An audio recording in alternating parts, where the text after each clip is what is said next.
सुबह हवेली के चश्मो चराग वली अहद और गद्दी नशीन बारान उस्मानी की बरसों बाद वापसी की खबर हवेली में जैसे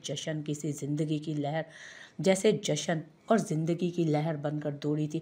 10 बजे तक हवेली में गहमा गहमी दौड़ते भागते मुलाजमों की फौज मुतहरिक आबो हवा से यूं लग रहा था जैसे ईद त्यौहार या बड़े पैमाने पर शादी ब्याह की तैयारी चल रही हो।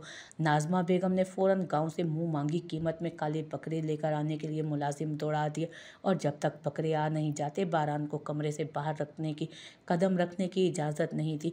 उसे वहीं रोके रखने की जिम्मेदारी सालों बाद भाई को देखकर पुरजोश से मिज़राब को सौंपी गई, जिसने पहली बार माँ के हुक्म पर बिना पसो पेश सरे तस्लीम खम किया था। रबी क्या बचपन आएगे। रूम में चक्कर काटते एक मर्तबा फिर बेड पर आराम से चौकड़ी मारकर अपनी पहरेदारी में बैठी हुई खुश्क मेवाजात से लुत्फ़अंदोज़ होती मिज़राब के मुकाबिल आया, जो उसकी तज़बज़ब हालत से हज़ उठा रही थी। बचपना नहीं भाई, मासा का प्यार है आपके लिए। आपको नज़रे बद से बचाने के लिए पहले सदके के बकरे देंगी, फिर आप जलवा करोगे। तुश्तरी से भुने हुए काजू उठाकर मुंह में डालते उसने इत्मीनान से वही अल्फाज दोहराए, कम ऑन राबी, हमें कौन नज़र लगाएगा। अरे लोग लगाएंगे, आप नहीं जानते भाई साहब। अंग्रेज़ों की हरी नीली भूरी बिलोरी नज़र नहीं लगती, लेकिन यहाँ के लोगों की काली काली नज़रें लग जाती हैं। इसलिए काले बकरे का सदका लाजिम व मलजूम है। मिज़राब के लहजे में संजीदगी का अंसर शामिल करने की कोशिश में लाल हुआ था चेहरा। रबिश, हंकारा भरता वो एक मरतबा फिर रूम में चक्कर काटने लगा। ओके, एटलीस्ट हम चची साहब, बाबा साहब, चचा, दाजी, दी जान लोगों से तो मिल सकते हैं ना। 2 चक्कर मुकम्मल करके वो फिर मिज़राब के मुकाबिला। जवाबन मिज़राब का सर नफ़ी में हिला। डोंट टेल मी मिज़राब, अब ये भी हमें सो कॉल्ड नज़र लगा देंगे। बारान की झुंझलाहट हद से सिवा थी। तुम क्या जानो, अपनों की नज़र भी लग जाती है। पुछ से उभरी गुलूगीर आवाज़ पर वो मुड़ा जहाँ नाज़मा बेगम आंखों में नमी लिए खड़ी मुस्कुराकर उसी को देख रही थी। कमरे के बीचों बीच इस्तादा ग्रे ट्राउज़र शर्ट में उसका लंबा चौड़ा वजूद पूरे माहौल को मरूब कर रहा था। कुशादा पेशानी पर सजी सिलवटें, झुंझलाही ज़हीन बादामी आंखें, कोफ्त की वजह से कुछ सुर्ख होती सुतवा नाक और भिंचे जबड़ों की वजह से वाज़े लाइन, बालाई लबों पर आवीज़ा घनी मूंछ जो उसकी शख्सियत को रूबदार बनाती थी। दियारे गैर की आबो हवा ने उसकी शख्सियत को काफ़ी निखार दिया था। नाज़मा बेगम ने फ़ौरन खौफज़दा होकर अपनी निगाहों का ज़ाविया बदला कि कहीं उनकी ही नज़र न लग जाए। आओ चलो बाहर, बकरे आ गए हैं। उन्होंने वहीं से उसे बाहर जाने के लिए इशारा किया। अब तक उन्होंने उसे गले लगाकर अपनी प्यासी ममता को सैराब भी नहीं किया था। अजीब खौफ और मोहतात अंदाज में वो बारान से कलाम कर रही थी। मासा, आप जानती हैं हम इन सब चीज़ों पर बिलीव नहीं करते। उसे माँ का हद से ज़्यादा मोहतात अंदाज कोफ्त में मुब्तला कर रहा था। तुम नहीं करते, लेकिन मैं तो करती हूँ ना, उन्होंने डबट दिया था। मासा, जब तक आपका साया और आपकी दुआओं का हिसार है हमारे गिर्द, हमें कुछ नहीं हो सकता। कोई बुरी नज़र नहीं छू सकती हमें। उनके पैनिक हो जाने पर बारान लहजे में नरमी समोते उनकी तरफ बढ़ा। तो क्या मीज़ान के गिर्द नहीं था मेरी दुआओं का हिसार? वो क्यों छोड़कर चला गया? ऐसे अपनी मासा को क्यों दे गया वो अपनी जवां साला मौत का पहाड़ सा दुख अपनी माँ को? मासा प्लीज़। कबल इसके कि वो असर नो खुद समेत सबके ज़ख्मों को कुरेदती, बारान लपक कर उनके करीब आया।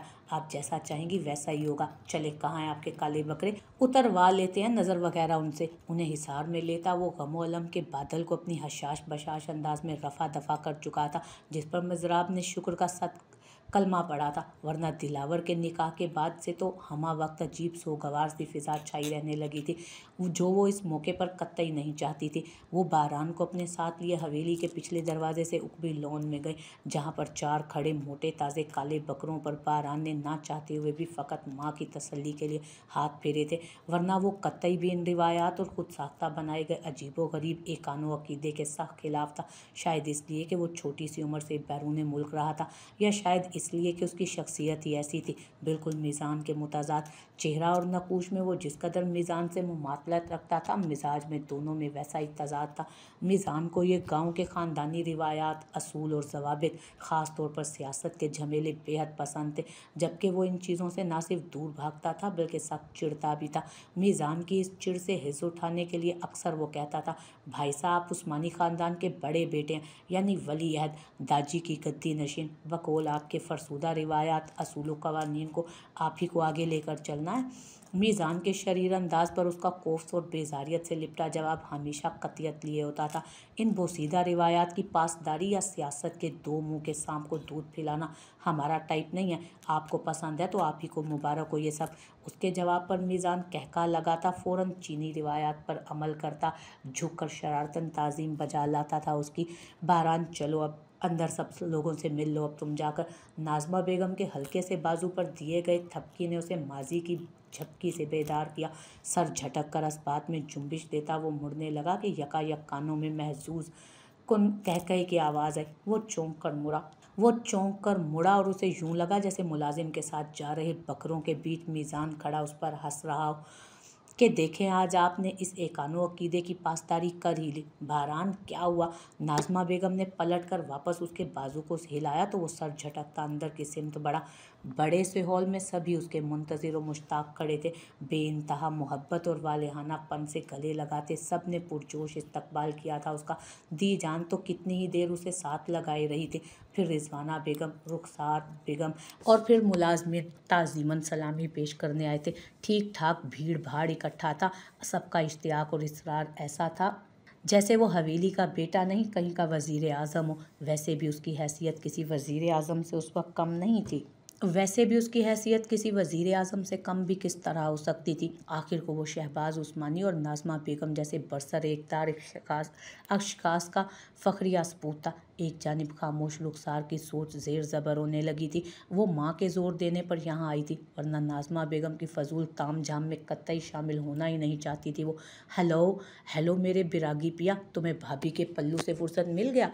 मरना है क्या तुम्हें? हेलो के जवाब में ऐसी बेहुदा बकवास पर दिलावर दहाड़ा था। अपनी वजह तुम अपनी जोजा पर मर मिटे हो तो तुम्हें क्या लगता है सारी दुनिया के पास ऐसा हसीन मौत का सामान मौजूद है? मुअज़्ज़म न जाने किस झोंक में बोल रहा था। मुअज़्ज़म भट्टी। दांतों तले दिलावर ने उसका नाम यूं पीसा जैसे उसकी गर्दन को दोनों हाथों में लेकर मरोड़ दिया। आज पूरे 1 हफ्ते बाद कॉल करने की तौफीक हुई तुम्हें, तो और क्या कहूँ। शिकवा जारी था। और मैं पछता रहा हूँ कि मुझे क्यों ऐसी फजूल तौफीक हुई। वो वाकई पछता रहा था। मुअज़्ज़म के कान से धुआं निकाल देने वाले अल्फाज सुनकर। अब हो गई है तौफीक तो बता दो। एक काम है तुमसे। खुदा ना खास्ता तुम मुझसे कामयाब शादीशुदा ज़िंदगी के लिए एडवाइस वगैरह तो नहीं मांगने वाले हो? तुम कमारेपन के कहत के मारे इंसान, अब तुम मुझे शादीशुदा ज़िंदगी के लिए एडवाइस करोगे? मुअज़्ज़म की बेतकान फजूल हाँकने पर उसका दिमाग पूरा का पूरा घुमा था। तुम मुझे कमारे होने का ताना दे रहे हो? मुअज़्ज़म ने बुरा मुंह बनाया। मैं तुम्हें लानत भी ना दूं? वो मुरव्वत का रवादार ही कहाँ था। लानत ना दो, कम अज़ कम तजर्बा ही शेयर कर लो कुछ। मुअज़्ज़म शरीर हुआ। बकवास सुनने के लिए फ़ोन नहीं किया। फिर एक लिस्ट व्हाट्सएप कर रहा हूँ। शहर से वापसी पर लेते आना सारी चीज़ें बिना कुछ मिस किए। कैसी लिस्ट? तुम्हारे कफन दफन के सामान की लिस्ट। वो चिढ़ चुका था। शुक्र, वरना तो मेरा हार्ट फेल होने लगा था एक ही हफ्ते में मामले की इस नोयत का सोचकर। शुक्र का कलमा बरजस्तगी के लिए था। कैसा मामला? बेबी प्रोडक्ट्स का मामला। Baby products? हाँ ना, आखिर को मैं कुंवारेपन के कहत का मारा इंसान बेबी प्रोडक्ट्स की शॉपिंग किस तरह करता? उसके लहजे में रची बसी शरारती खनक को पूरी शिद्दत से महसूस करते दिलावर ने लहजे भर के लिए आंखों को बंद किया था। अच्छा मौज़म, बात सुनो। तवक्कुफ से संजीदा लहजे में पुकारा। हाँ कहो। इतने ताज़ीम से पुकारे जाने पर मौज़म सीधा होता हमतन गोश हुआ। अपने बिजी स्केजुअल से थोड़ा सा वक्त निकालो और मर जाओ कहीं। फाड़ खाने वाले अंदाज में भड़ास निकालकर खट से उसने फ़ोन बंद कर दिया। दूसरी तरफ बेचारा मौज़म सदमे में जा चुका था। सुबह से दोपहर हो गई थी। हवेली में मची अफरा तफरी में बजाय कमी आने के मज़ीद इजाफा होता जा रहा था। मर्द हजरात में से आज कोई बाहर नहीं गया था।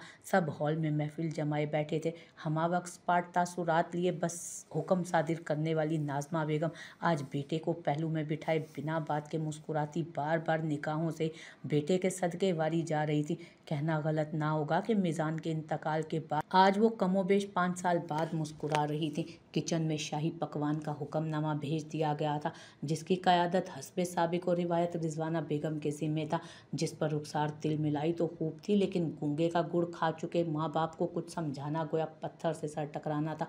अच्छा, रिज़वाना मीराल से कहना वो खीर लाजमी बनाए, बहुत अच्छी बनती है बच्ची के हाथों से। दी जान को ख्याल आने पर उन्होंने याद दिलाया, लेकिन मीराल तो किचन में नहीं है अम्मा मासा, क्या मतलब, फिर कहाँ है? नाज़मा बेगम हैरान हुई। मालूम नहीं भाभी साहब, लेकिन सुबह से वो किचन में नहीं आए। क्या मतलब चची साहब, मिराल आपके साथ नहीं है? मिज़राब फ़ौरन परेशान सी हुई। वो जानती थी मिराल शोर शराबे से भागती है, इसीलिए शायद वो किचन में है। इन दिनों हो रहे उसके मुज़महिल और बोझल आसाब का ख्याल करते उसने जोर नहीं दिया था उस पर इस गहमा गहमी में शामिल होने के लिए। लेकिन अब रिजवाना बेगम की बात पर हकीकतन वो परेशान हो गई थी। सुबह रूम में भी तो नहीं थी वो। सुबह से किसी ने भी भाभी सा को नहीं देखा। बेगम साहिबा वो नीचे तो आई ही नहीं। मुअम्मर मुलाजमा के इंकशाफ पर सभी के चेहरे पर तरद्दुद के आसार बारान ने साफ देखे। ऐसे कैसे नहीं आई बच्ची, वो तो सुबह खेज बच्ची है। दीजान परेशानी से अपनी जगह से उठ खड़ी हुई। दीजान आप परेशान नहीं हो, आप बैठे, मैं देखती हूँ। मिज़राब उन्हें बैठने का इशारा करती सीढ़ियों की तरफ भागी। मिराल, जैसे ही झटके से उसने कमरे का दरवाज़ा खोलकर अंदर कदम रखा, सामने का मंजर देख उसके हलक से दिल खराश चीख बरामद हुई, जिसकी गूंज सुनकर नीचे सारे ही दहल उठे। अल्लाह खैर, दीजान मखदूश हवासों संग उठने की कोशिश में बुरी तरह लड़खड़ाए, जबकि बाकी सब सरपट सीढ़ियों की तरफ दौड़ लगा चुके थे। दीजान आराम से। सबके पीछे जा रहे बारान ने लपक कर उनके लड़कते वजूद को सहारा दिया। मुझे लेकर चलो बच्चे, अल्लाह अल्लाह खैर करे। उनकी हवाइयाँ उड़े चेहरे पर पसीने की बूंदें फूट कर निकल आई थी। बारान बिना कुछ कहे अस्बात में सर हिलाता उन्हें लिए सीढ़ियों की तरफ बढ़ा। अल्लाह खैर खैर, बच्ची ठीक तो है ना? मीज़ान के कमरे की दहलीज पर ही दाजी समेत सारे मर्द हजरात को खड़ा देख दीजान की तशवीश में इजाफा हुआ। सब ठीक है दीजान, आप पुरसकून रहे। बारान उनके कप कपाते हाथ पर कसदन दबाव डालता उन्हें लिए रूम तक पहुंचा। दीजान को लेकर दरवाजे तक पहुंचने के बाद अंदर नजर आते ही उसने भी कदम वहीं रोक लिए। अंदर दराज आबशार से उलझे बालों से नाजुक सरापा छुपाए, होशो खिर्द से बेगाना वजूद के सर को अपने गोद में रखे हरासा सी मिज़राब मुस्तकिल आवाज़ देती, कभी हाथ तो कभी पैर, कभी गाल रगड़ रही थी। यही तक वो दो वहाँ बैठी दोनों खवातीन भी उड़े हवास संग दोहरा रही थी यही अमल, लेकिन सुदबुद खोए वजूद पर कतई कोई असर नहीं था। उसकी हालत के पेश नज़र बौखलाई खवातीन गालबन उसके सरापे पर ध्यान देना भूल गई थी, जो शिकन आलूद लिबास में मायूब ना सही, लेकिन मुलाजिम और घर के मर्दों के सामने कम अज़ कम गैर मुनासिब भी लग रहा था। दफतन नज़र फेर रही बारान की निगाह बेड के कोने पर गई जहाँ खून लगा हुआ था। साथ निगाह ने नीचे की तरफ सफ़र तय किया तो नीचे भी खुश्क हो चुके खून की एक धार थी। गालिबन जख्म पर उस मखदूशुल हवास खवातीन का ध्यान गया नहीं था, या फिर उन आबशार जुल्फगीर ने जाने नहीं दिया। सेकंड के 1000वें हिस्से को फैसला लेने के लिए मुंतखब कर वो अपने शाने पर दाजी की जानिब से कुछ देर पहले डाले गए शॉल को लेकर आगे बढ़ा और एक हाथ से मिज़राब को पीछे करता एहतियात से शॉल बेहोश वजूद के गिर्द लपेटता बाहों में किसी बेवजन शय की तरह झटके से उठाकर बेड की तरफ बढ़ा और वहां लिटाते कंफर्टर खींचकर उस पर उड़ाता मौजूलतन साइड दराज धड़ाधड़ खोलने लगा। ये सारी गैर मुतवक्को कार्रवाई उसने इतने कम वक्त में अंजाम दी कि सारे हवन्नक से जहाँ के तहाँ खड़े ही रह गए थे। रॉबी, आप वहाँ खड़ी क्या कर रही हैं? फर्स्ट एड ढूंढने में हमारी मदद करें या बाहर से मंगवाएं? और चचा साहब ज़रा डॉक्टर को कॉल लगाएं। अपनी कार्रवाई जारी रखते उसने मुतहैयर खड़े हाजरीन को मुखातिब किया तो सब वापस हरकत में आए। मिराल, मेरी बच्ची, मासा प्लीज़, इन्हें कुछ नहीं हुआ। कमज़ोरी की वजह से चक्कर आकर या फिर किसी चीज़ से पैर उलझने की वजह से ये गिरी हैं और यहाँ चोट आने की वजह से बेहोश हुई हैं। आप लोग भीड़ कम करें, हम फर्स्ट एड देते हैं। रवानी में बताते उसने एक निगाह बेड के कोने पर डाली तो सारे वापस से दहल उठे, खुश्क खून के निशान देख। आप लोग प्लीज़ पैनिक ना करें, मामूली सी चोट आई है इन्हें। बाबा साहब, मासा लोगों को लेकर बाहर जाएं। चची सा इनके बाल हटाकर जख्म कहाँ आया वो देखें। शहबाज उस्मानी को दहल कर बेड की तरफ बढ़ती देख नाज़मा बेगम का हाथ थामता और रिजवाना बेगम को हिदायत देता सिराहने आया। डॉक्टर का वेट कर लो तुम। कैसे करोगे? उसे सिराहने जगह बनाते देख दाजी बोले, हम एक टूरिस्ट गाइड हैं दाजी, इस तरह की मामूली इंजरीज से डील करना हमारे रेगुलर जॉब का हिस्सा है। वो पेशानी के किनारे लगे जख्म का मुआयना करता तसल्ली आमेज अंदाज में बोला, मामूली जख्म? भाई साहब, इतना खून बह गया, देखें हम इसे शहर डॉक्टर के पास ले जाते हैं ना। मिज़राब परेशानी से कनपटी तक सूख चुके खून की धार देखकर खोल उठी थी। खून खुश्क हो गया, इसलिए लग रहा है ऐसा। जख्म गहरा नहीं है, आप वॉशरूम से गर्म पानी लाकर कॉटन से ये साफ करके खुद देख लें। जख्म की जगह को पायोडीन से वाजे करता वो बोला तो मिजराब उठकर वॉशरूम की तरफ बढ़ गई। दाजी के इशारे पर पहले बाकी लोग रूम से निकल चुके थे। दीजान को रिजवाना बेगम ले गई थी और नाजमा बेगम को शहबाज साहब। रूम में बस मिजराब और वो था। मिजराब के जाने के बाद जख्म साफ करते मध्यम सांसों की हिद्दत हाथों पर महसूस करते उसके संजीदा निगाह बस लहजे भर के लिए जर्द चेहरे पर उठी, साथ ही दिल से टीस सी उठी। क्या क्या याद नहीं आया। उसका भाई उस चेहरे का दीवाना था, इतना बड़ा दीवाना कि महज उसे अपनी दस्तरस में लाने के लिए हवेली में सबको ये कह दिया कि उसने बाहर किसी अमेरिकन कम जर्मन से शादी कर ली है। और जब उसने सख्ती से बास पुरस की तो बिना नादिम हुए उल्टा उसे मुर्दे इल्ज़ाम ठहराते कहने लगा, भाई साहब आपका तो शादी वादी का कोई इरादा न है ही नहीं, और आपका केस क्लोज होने तक जालिम समाज ने खामखास बरसर रोजगार शादी के लिए तैयार बंदे का केस फाइल पेंडिंग पर रखा है। और आपके लक्षण देखकर तो लग रहा है आपकी बैचलर लाइफ एंजॉय करने के चक्कर में मुझ मासूम को उसके नाम का जोग ही लेना होगा। उसके लहजे में इस कदर मजलूमियत थी कि बारान कितनी ही देर तक हंसता रहा। मंगनी हो तो गई है यार तुम्हारी। काफ़ी देर बाद उसका कह कहा थमा था। मंगनी भी भला कोई रिश्ता हुआ? बंदे को अपनी मंगेतर को मिलना तो दूर, एक नज़र देखने तक की कोई इजाज़त नहीं देता। वो ठंका था। तो इजाज़त तुम लेते क्यों हो? वो महसूस हुआ। अजीब आराम सा ये गांव है, शहर नहीं। आप मजीद दिल नहीं जलाएं, या तो इस जर्मनी वाले किस्से को कबूल करें या फिर आकर कबूल है कहें और मेरे रास्ते का हर डल हटाएं। लहजे में बेताबी समोए वो हुक्मिया लहजे में बोला तो बारान ने जब्त करते हुए हंसी को डबट दिया। हम कोई ऐसी हिमाकत नहीं करने वाले, ना मजीद तवालत देंगे इसे। हम बात करते हैं सबसे। तंबीह करते साथ उसके बेताब दिल को दिलासा भी उसने दिया था। फिर दाजी समेत सबसे बात करके मुश्किल से फिर फिलहाल बस निकाह के लिए उसने सबको राज़ी कर लिया था, क्योंकि उस लड़की की उम्र भी अभी बस 16-17 साल ही थी। और निकाह वाले दिन मीज़ान का खुशी से तमतमाता चेहरा देखकर वो दंग ही तो रह गया था। भला कोई किसी को इतना कैसे चाह सकता है? वो तो यूं खुश हो रहा था जैसे हफ्ते इकलीम की दौलत मिल गई हो। और फिर जब उसने निकाह की तस्वीर इनलाज करवा के रूम में लगवाई तो पहला वीडियो कॉल उसी को किया था। खुशकुन यादों की टूटी किरचियों से सुर्खी झलका रही निगाह उसने बेड के ऊपर लगी तस्वीर की तरफ उठाई, जहां उसके मुस्कुराते चेहरे, रोशन आंखों से फूट रही रोशनियां तस्वीर से भी मुनव्वर थीं। न जाने क्यों कुछ हसीन कहानियों का इख्तिताम आखिरी सतर पर बदल कर आसूदा से अजियतनाक हो जाता है। बारान की कनपटी की सारी रगें उभर आई थीं। भाई साहब, यकटुक ऊपर तस्वीर को देखते उसके चेहरे के बतदरीज भिंचे तासुरात देख मिजराब ने उसके शाने पर हाथ रखा। गला खंकार कर फौरन उसने निगाह के साथ चेहरे के जाविये भी दुरुस्त किए। जैसा कि हमने बताया, चोट ज़्यादा गहरी नहीं, मामूली सी है। खून भी थोड़ा सा ही बहा है, खुश्क हो जाने की वजह से ज़्यादा लग रहा है। आप ये साफ़ कर दें, डॉक्टर आ रहे हैं शायद। वो आहिस्तगी से बैंडेज लगाकर हट गया था पीछे। फिर ये होश में क्यों नहीं आ रही? कनपटी का खून साफ कर रही मिजराब हनूज सहमी हुई थी। कमज़ोरी है शायद। डाइट सही लेती हैं ये? नहीं, इन दिनों तो मिजराब के लब कुर्ब से भींचे थे। दफतन दाजी और दीगर के हमरा डॉक्टर अंदर दाखिल हुआ तो बारान खामोशी से वहाँ से निकल गया। अलबत्ता दहलीज पर कदम रोक कर उसने एक मरतबा फिर उस तस्वीर को देखा, लेकिन दिल में करवट लिए जज्बात में किस कदर फ़र्क आ गया था। तब भाई का खुशी से दमकता चेहरा देख उसका दिल इत्मीनान से भर गया, और अब दुख हो इस तरफ से। वो टांग पर टांग चढ़ाकर बज़ाहिर डॉक्टर कोटेंस की ऑफिस में उसकी मुंतज़िर बैठी थी, जबकि उसकी समात के धागे साइड रूम से उलझे हुए थे, जहाँ डॉक्टर बदर किसी पेशेंट को अटेंड कर रहा था या शायद सेशन चल रहा था। बहरहाल वो अपनी मखसूस मतानत भरे अंदाज में बेहद एहतियात के साथ अल्फाज का चुनाव करता उस लड़की को समझा रहा था, जिसकी आवाज़ से कुछ देर पहले तक झलकता इस तरह अब काफ़ी हद तक कम हो गया था। बल्कि उसके चेहरे के तासुरात ना देखते हुए भी वर्दा कह सकती थी कि वो काफ़ी हद तक मुतमईन हो गई है। वजह उसके जुमले का रब्त और हमवार तलफ़ुज़ था, जो कुछ देर पहले तक खौफ व इज़्तिराब की वजह से मफकूद था। क्या वाकई मेरा खामखाई डॉक्टर बदर से पर्सनैलिटी क्लैश है? क्या वो वाकई में इतना अच्छा है, या वो भी जस्ट प्रिटेंड करता है मुस्लिम होने का? दोनों कोनियों को ग्लास टेबल पर रखकर उंगलियों को एक दूसरे से उलझाते उसने मुट्ठी को अपने माथे पर जमाकर अपना एहतसाब शुरू किया। उस दिन बदर के चर्च छोड़ने के बावजूद वो चर्च के अंदर नहीं जा सकी। वहीं काफ़ी देर उलझनज़दा सी खड़ी रहने के बाद टैक्सी लेकर वापस आ गई थी। अंकल तक से नहीं मिली थी। Are you okay? उसकी उलझती सोचों से बंद हो रहे दिमाग पर संजीदा सी आवाज़ की दस्तक ने उसे हकीकत में खींच लाया था।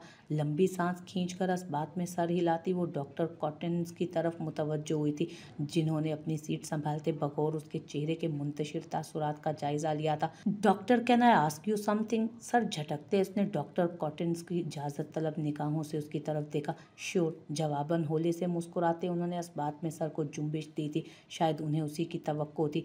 Actually actually I want to know that it's okay. उलझे दिमाग के साथ तवक्कुफ पर तवक्कुफ लेकर बेरब्त जुमला नामुकम्मल छोड़ते उसने आखिर में सर झटक दिया तो डॉक्टर कॉटिन्स की मुस्कुराहट मजीद गहरी हुई। शायद उन्हें भी उसी की तवक्को थी। आखिर को वो एक माहिर नफ्सियात थे और मुकाबिल बैठी लड़की सालों से उनके जेरे इलाज, जो किसी बीमारी में मुब्तला नहीं थी। बस उसने कुछ कड़वी यादों को सख्ती से मुट्ठी में कैद करके खुद को भी उन्हीं तक कैद कर लिया था। फिर वो कुछ देर दोस्ताना अंदाज में उससे बातें करते रहे, हमेशा की तरह हल्की फुल्की रोज, जिसका जवाब वो हमेशा की तरह बिना झिझके बिना कुछ छुपाए साफ और सीधे अल्फाज में दे रही थी। कुछ पॉइंट्स को डॉक्टर ने अपने नोट पैड पर नोट किया था और साथ ही साइड रूम से पेशेंट के साथ बरामद होने वाले बदर को उन्होंने करीब बुलाया तो बदर के करीब आने पर वर्दा के तासुरात में आई तब्दीली उनकी जीरक निगाहों से मुख्फी नहीं रह सकी, लेकिन उन्होंने जाहिर नहीं होने दिया था। बस बदर को मरीज़ा के मुतालिक एक दो हिदायत देकर किसी दूसरे पेशेंट की केस फाइल रीड करने के लिए देते भेज दिया था। बदर के जाने के बाद उसके चेहरे पर बिखरे सकून को भी उन्होंने निहायत आराम से निगाहों में महफूज किया।